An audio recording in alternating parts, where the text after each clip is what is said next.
What's happening, guys? My name is Adam, aka Speedy Spectrum, and welcome back to Let's Play and Dub The Legend of Zelda Link's Awakening for the Switch.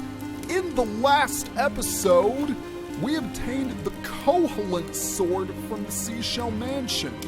We also explored the western half of the Face Shrine. In this episode, we're going to explore the eastern half.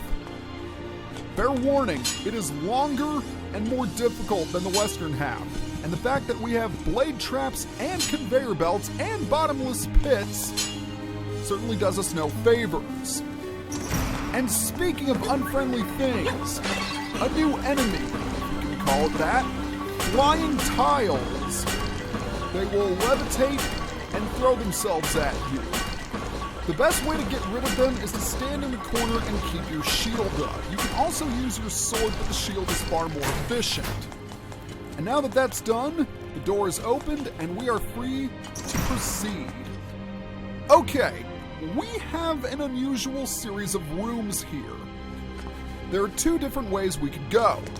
We could go to the right, but instead we're going to use the key and unlock this door, where we encounter some gels and some torches. Watch out because the torches will spit fireballs at you. Anyways, let's blow up a wall.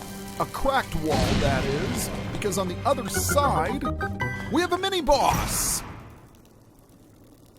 This little guy is the Smasher, and he looks adorable. This little guy wants to play a game of catch with you. Use the spear and throw it at him. Be warned because he will try and do the same to you. I believe it only takes 4 throws in order to beat him. Okay! My memory is not as feeble as I think. Oh, who am I kidding? My memory is so bad I could throw my own surprise party. With the Smasher defeated, the portal has been revealed, but we're not going to go into that portal. Instead, we're going to head all the way up and back to the room we were just in? Yes! We have a loop right here, and we'll need to sever that loop. And in order to do so, we'll need to lift this elephant statue up to reveal a staircase. Yeah! Before I go down it, I just want to show that it is indeed an infinite loop. Maybe a precursor to the Lost Woods and Ocarina of Time, even though it actually appeared in A Link to the Past.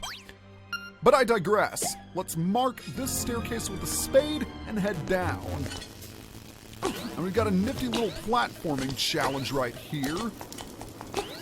Make sure you don't fall into the spot. Whoa, I almost did. Oh, okay. Well, of course, I mentioned that you shouldn't fall in the spikes, and I fall in the spikes. Yeah, isn't that special? We've got more flying tiles, so stand in the corner once again, but beware, these tiles conceal pits. So all we really need to do is wait everything out, and we should be good to go. And what do you know? The holes are face-shaped, if you look at them really closely. Then again, they could also look like a shield. But let's get back to basics here, or back on track. Back on basic, I don't care, let's just grab the key. Where are we right now? Okay, we are down here, and that door will lead us to the boss. So instead, we need to unlock this door, or that, a door, a block, whatever it is. It still needs to be unlocked. I really need to get my words straight because I'm not doing very well so far. I would highly recommend coming in this dungeon with the boomerang because there are also a lot of sparks you need to deal with. And speaking of throwing things, let's throw some more horse heads. What do you say? Horse heads, knight chess pieces, tomato, it doesn't matter. The job still needs to be done. Let's see if we can do it from this square right here, and indeed we can. I guess these knights travel 3 squares forward and 1 square over. Alright, that's it for that puzzle. Now let's move on to another staircase. Once again, this time we're going to be using diamonds. Diamonds are not Link's best friend. Rupees are Link's best friend. Okay, we have some thwimps here.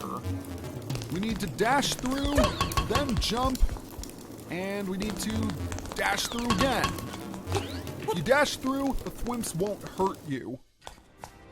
Okay, take a look. We have pulse voices. We haven't seen these guys in quite a while. Now, ordinarily, we'd have to use something like bombs or jars to defeat them. But we have a secret weapon. And that weapon is the ocarina, believe it or not. You see, pulse voices have very large ears, which means they're sensitive to sound. So we're just going to play the Ballad of the Windfish and instantly kill them. That is a really nifty trick, and it's one I did not know for the longest time. And I'm so glad I know it now. Let's check the map again, and yeah, I think we'll need to head up first in order to get that chest. Let's equip the boomerang once again, because those sparks are annoying. And once again, now that we have the Koholint sword, we can slash these pots instead of lifting them. Rather nice, isn't it? By the way, every time you use a boomerang on a spark, you get a fairy. Most excellent indeed. Okay. First, let's go ahead and open this chest to get a gold rupee. 300 rupees is always very nice. But that chest was sadly optional, so now we have to do the annoying thing. Oh, who am I kidding? It's not that annoying. If we were playing the classic games, it certainly would be. But I am just not getting in the right position. Oh, there we go. And let's get the other one. Okay, you go down instead of up. All right, there we have it. So now we need to head back the way we came, because if memory serves, the Nightmare Key should be close by. We're gonna head down this time. Oh, and we're gonna meet some new familiar faces. I wasn't lying when I said you needed a lot of bombs, because the Dodongo snakes have come back for round 2. But the process to defeat them still remains the same, except now you have a bunch of pits to contend with. Oh, come on. Why won't you eat this big juicy bomb? Good, Dodongo snake. Good, Dodongo snake. Bad bomb. I don't want you down in the pits. I want you in the mouths of the snakes. In the belly of the beast, I should say. All right. What are we doing here? Okay, there goes one. I don't think this snake has had any damage whatsoever. And unfortunately that missed. Oh, wait, no it didn't. He was being cooperative. I can't fault him for that. Whoa, okay. I have to compliment him on making such an epic maneuver. I didn't know he did that. That's actually pretty cool. And I epically failed in that toss. So let's try again. All right, I think you need one more pit to go down. Question is, will you be cooperative? No, you're gonna head back up there. And there we have it. Very nice indeed.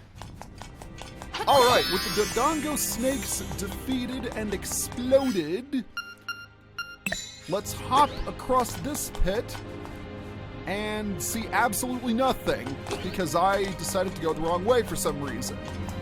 Instead, we're gonna head to the left, and this is where I forgot I needed a key. So instead, I'm gonna head down, and okay, I didn't forget a key because the key is right here. Another small key, which we'll need to use on that block. But first we gotta get back there. And that could be tricky because I don't remember exactly the way to get there. Oh, wow! Do you see the spark? The spark always travels along walls or pots, and since I destroyed the pot it was on, now it's stuck spinning in a circle. That's really cool. I completely forgot you could do that trick. Oh, lovely. Whiz robes yet again. Alright. So I'm gonna need to deal with these guys first, as much as I don't want to. And I really need to time my boomerang throws better. Okay? There's one. The fact that there are 4 of them is irritating. Ow! Chunks. I believe your shield can indeed block their shots. Yes, they can. I was not incorrect. Alright, we just have to deal with 2 more. And there we have it. Okay. We're all good. So we're going to head to the left, and we're going to head back the way we came. Yep. All this because we need to get to the Nightmare Key. I know it's annoying, but it is necessary. We are getting closer to the game's end. And, yeah, I'm kind of sad to see this project go, but at the same time, I'm just so happy with the work everyone has poured into it so far. I couldn't be a happier voice director. Let me put it that way. We're not going to go that way. Instead, we're going to go this way. Yep, this should look oddly familiar because it's the exact same way we took earlier, and I'm just repeating myself now and not making any sense. Alright, charge, charge, and charge yet again. On an unrelated note, the Mega Man Battle Network Legacy Collection came out a couple of days ago, and I am a big Mega Man fan, both of the classic series, the X series, and the Battle Network spin-off. It's funny because I don't find Battle Network to get as much attention as some of the other Mega Man spin-offs such as X or Legends do. So it's nice for it to finally get some love. Alright, we're gonna go ahead and hookshot across now that we have the key. So unlock the block, walk up, and let's grab a treasure. Oh, and a piece of power to boot! Thank you very much! Alright, so what are we going to do here? Well, first let's open the chest, and... Why isn't the chest opening? I know I haven't done it. I know I haven't missed anything. Maybe the owl statue can provide us a hint. To open a treasure chest, use the pots around it. Oh, I forgot. This puzzle. Oh boy, is this puzzle jerkish, because you can't open it with your hands. Instead, you have to throw a pot at it and open it that way, and that's how you get the Nightmare Key. I remember this puzzle driving me nuts when I was a kid because I couldn't, for the life of me, figure it out. I must have spent like 3 days in the dungeon until I found the stone beak, then walked all the way back only to find out that I had to throw the darn pot at the chest in order to open it. All of these memories coming back to me. Most of them are nice, but a couple of them aren't. Alright, with everything that's been done, I think we are ready to fight the boss. There is one other thing we need to grab. Let's hear what this owl statue has to say. Hop on top of the crystals to move forward. These crystals cannot be affected by crystal switches, so you just have to hop across and then move all the way up to grab this chest, which contains the secret medicine. But we've already got some on, so let's put this back. That's okay, we don't really need it anyway. We might need it in the next dungeon and the dungeon after that. Okay. So, what do we need to do here?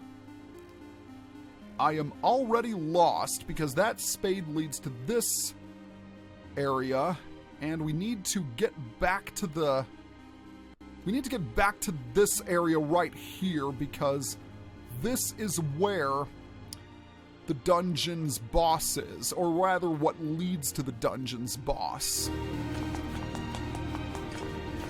So I'm wondering if we should go here.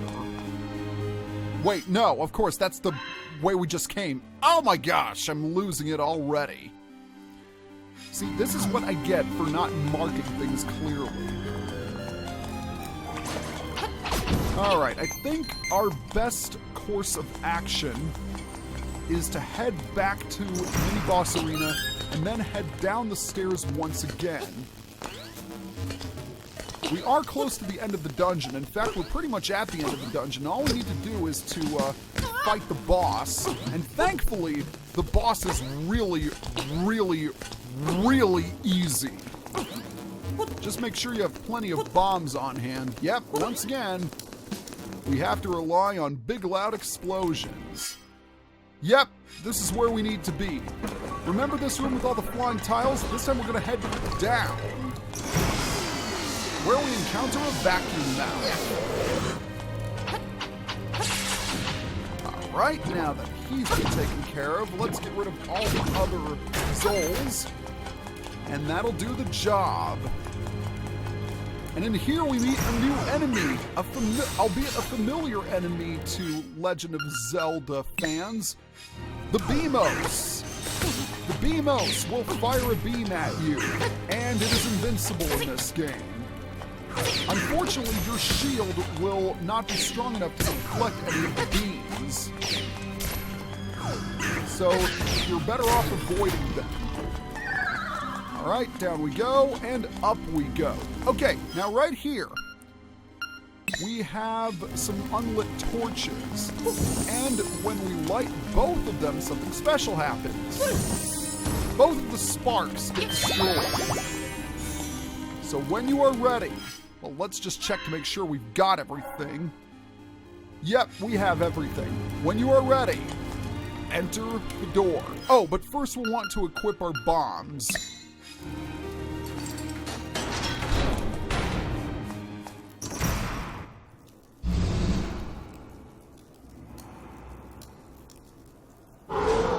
Hey, dummy! Need a hint? My weak point is... Whoops! There I go, talking too much again. Time for a face-off against Facade, or Facegate as my sister and I used to call him back when we were 8. This dude is a piece of cake. First, Facade will throw flying tiles at you, and you should know how to deal with these things. Gotta make sure that we are away from danger, and if you can, toss a bomb on his face, and that will damage him. Bombs are the only things which can hurt him. So after he's run out of things to throw at you, he will start opening holes in the ground. So make sure you avoid those. In the classic games, he always stood in one place. And here he moves around a bit. So he's a bit slipperier than he was in the classic game, but he's still really, really, really easy. Also, try to avoid running into him. In fact, that's probably going to be your biggest obstacle. I will say the holes are a lot more intelligent in this game than they were in the classic one. Because in the classic game, you just seem to open them randomly. Okay, listen up. If the windfish wakes up, everything on this island will be gone forever. And I do mean everything!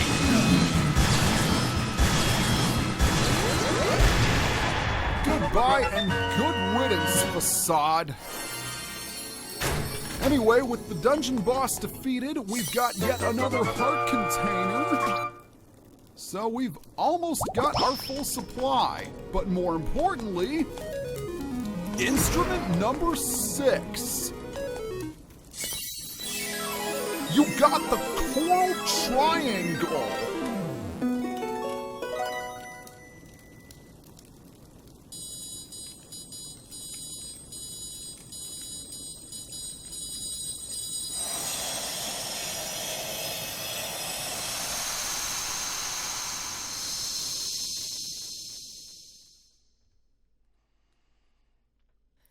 mountain.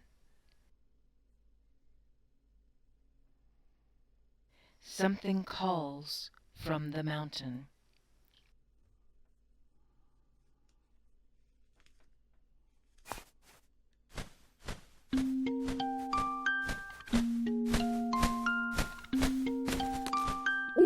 Halt! The many monsters of this island fear that the windfish is about to awaken. The monsters' power is real. They may conquer the island and destroy their foes. That day may come soon. Now, go to the mountain tower. Fly like a bird. Hoot, hoot.